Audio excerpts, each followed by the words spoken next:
Hey everyone, it's Ben Hardy here, and in today's we'll be comparing the Range Rover Velar to the BMW X3. Before we get in this video, I want to give a huge shout out and thank you to the BMW here in Pleasant Grove for giving me some time with the X3. Link to the website in the description down below. If you have any questions, just ask for Brendan. Also include a link to my car buying guide. Let's get into it.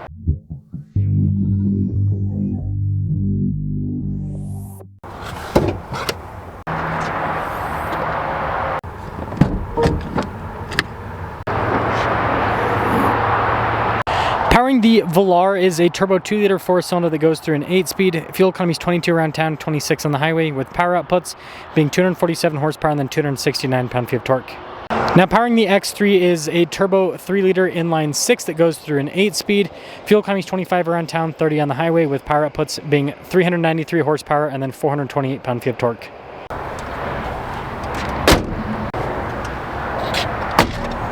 Before we move forward with this comparison, I do want to mention if you want to see more videos just like this, then I recommend you subscribe because I post content every single day. Now the Velar is supposed to be Range Rover's mini Range Rover Sport in a lot of ways. That's why it looks very similar to the Sport stylistically. So very minimalist with the design, and I think it's a very beautiful car to look at.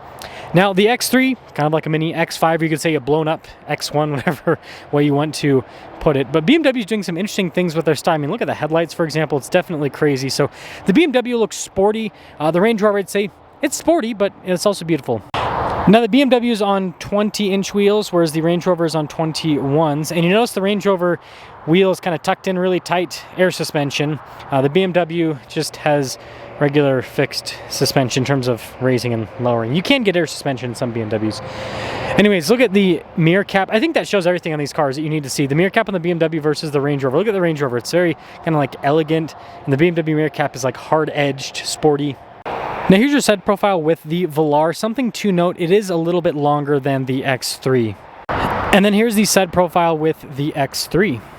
Now let's compare the cargo areas of both of the vehicles. You can see cargo cover built in from the factory at the BMW. Little 12-volt there in the back as well. But again, this is a smaller luxury crossover, and so it's got decent space. I'd say that it's just a little bit less spacious than like a Toyota RAV4, so not too bad. Taking a look at the Range Rover, it is a little bit longer with the cargo area, but because it's got that sloped roof design, you guys will see when I show you the rear shot, it doesn't have a ton of vertical space in the back, but do have a 12-volt here in the rear, which is nice. And so, yeah, again, similar to, I would say this is closer to RAV4 size because of the extra length, but the roof line does cut things up a little bit. Now with the rear of the X3, again, they've gone all out on sporty. I mean, it almost looks like a hot hatchback from the rear here. And then you can see with the Velar, again, just slopes towards the rear, very kind of coupe-like in a lot of ways, but there's the back of both. Now, room here in the back of the X3 is actually pretty darn good. Got a little net here in the rear. We've got some vents. Very interesting style with that. And then these seats look nice. I mean, look at that. Pretty nice trim. And then we got a big old sunroof up top, so it feels open. And look at the door panel here in the rear. Again, very kind of futuristic, kind of video game looking. Now, the driver's seat is pushed back quite a bit here in the back of the Velar. That would be a little bit more accurate, but they feel pretty similar space-wise. Got vents here in the rear. You have heated seats, some USB ports as well. And then you can see the seats a lot more kind of simplistic with the overall design. Same thing with the door panel here as well. Very nice looking, and the materials are nice to touch as well, but definitely more simplistic. And let's start her up with the X3. Ooh, piped in audio for sure. You can see full digital gauge cluster here. I mean, this is pretty much a mainstay within all luxury cars at this point, and then it does change when you put it in different modes there, which I don't like BMW's drive mode select. You have to click a button here and then click on the screen to select the mode. It's kind of annoying.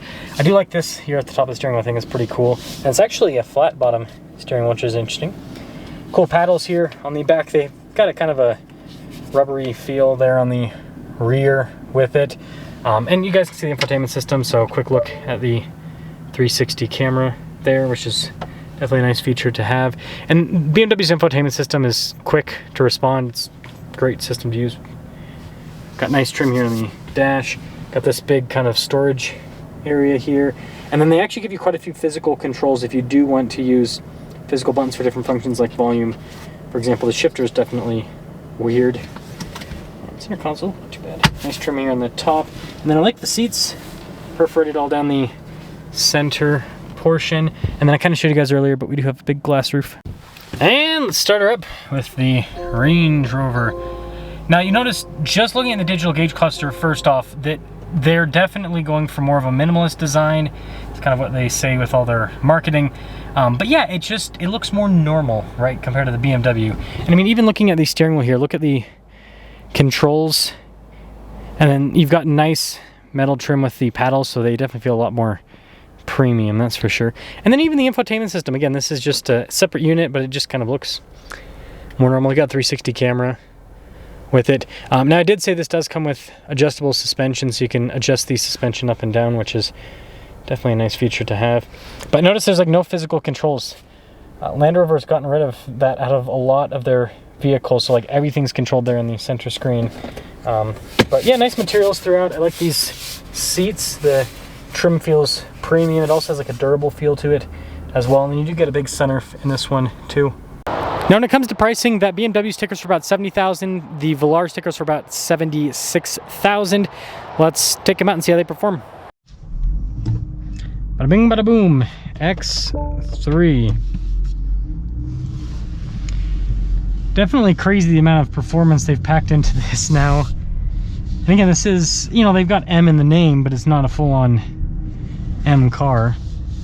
It's an M Sport.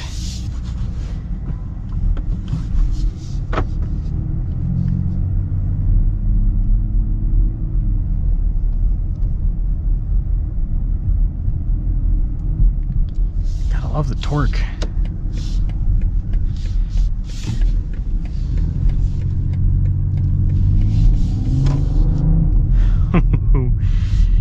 I love BMW's inline six. It's just such a good engine. And I need to say the single turbo, the B58. It's got great low end torque. It's smooth. It's fuel efficient as well. It seriously, I mean, it's one of the best engines, and it's pretty darn reliable. It's one of the best engines ever produced in a car. It's really hard to beat.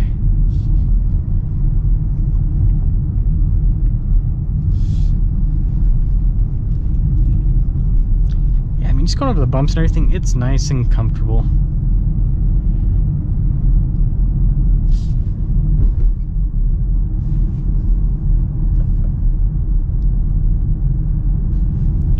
Let's see if we can... Ah, this does have... I was going to say, it sounds piped in. It does have piped in sound. So, that is confirmed now.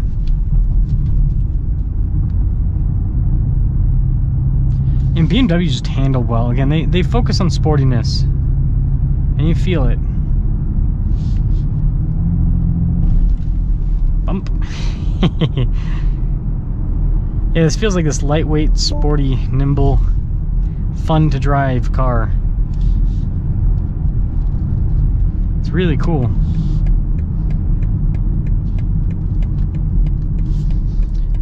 Do not like the drive mode change. Put up with it, but yeah, it's too much clicking if you ask me. So we've got it in sport mode. It's quick, and because it's an inline six, it just has so much to pull from, and it's smooth too. I love inline sixes. I hope more manufacturers use them. I mean, Mercedes uses it now. Land Rover has it. There's a lot of manufacturers that are going inline. I mean, even Ram has it in their trucks now in inline six. So I think people are finding out the benefits of doing an inline six versus a V6. V6 is just a little bit more abrasive. But overall, I mean, this is a fun, sporty little luxury car. BMW's new interiors are very interesting. They're be interested to see how well these age in terms of the theme they've gone, because it's very spaceship-esque. Velar, back to back with the X3. So I'll tell you right off the bat, as soon as you get into the Velar, it definitely feels like more of a luxury car, that's for sure. It's a pretty big difference right off the bat. So that's one thing, right? And that's what Range Rover kind of focuses on, is off-road and luxury as well. Now this has air suspension, whereas the X3 does not. And air suspension is nice for the adjustability aspect, but it's also nice just for the ride comfort. Now engine-wise, I think we can all agree that the X3 wins. You can get an inline 6 in the Velar, but that would make it, this is already more expensive than the X3. That would make it even more expensive. So, yeah, even though they're pretty similar in terms of sizing, they're really in two completely different price categories when you compare similar features to similar features.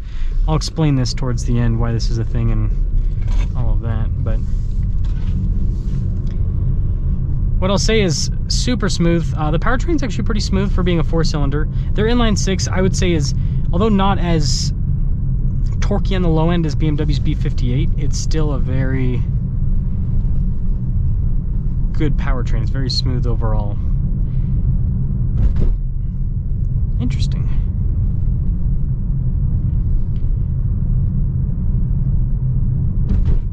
Yeah, well, let's see, there might be a little bit more road noise in this. It's not bad. It does seem like it might be a little bit less insulated, interestingly enough. It's kind of interesting to notice. I want to go over this little bump here to see how the suspension handles that differently, or if it does at all, right?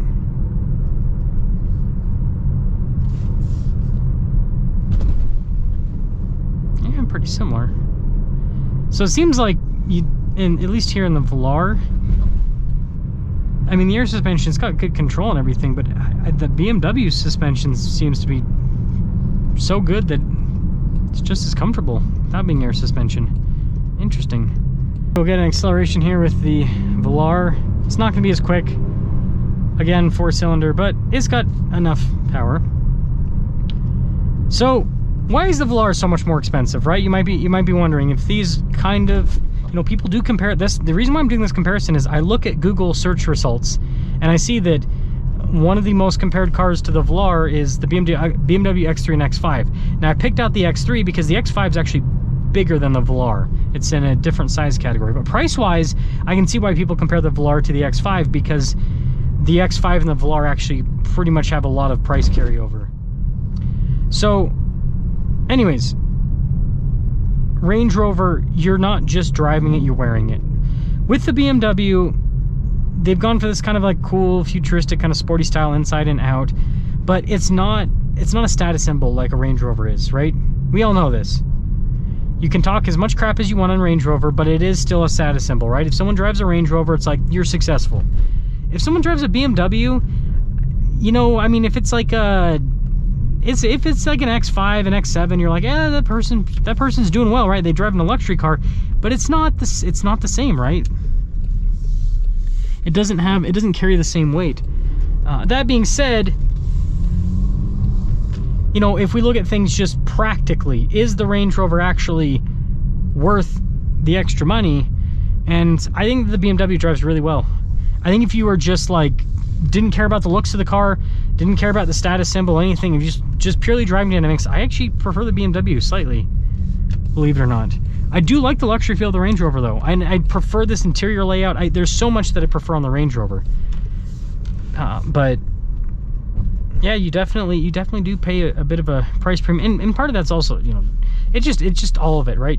It's part of being able to say that you drive a I drive a Range Rover.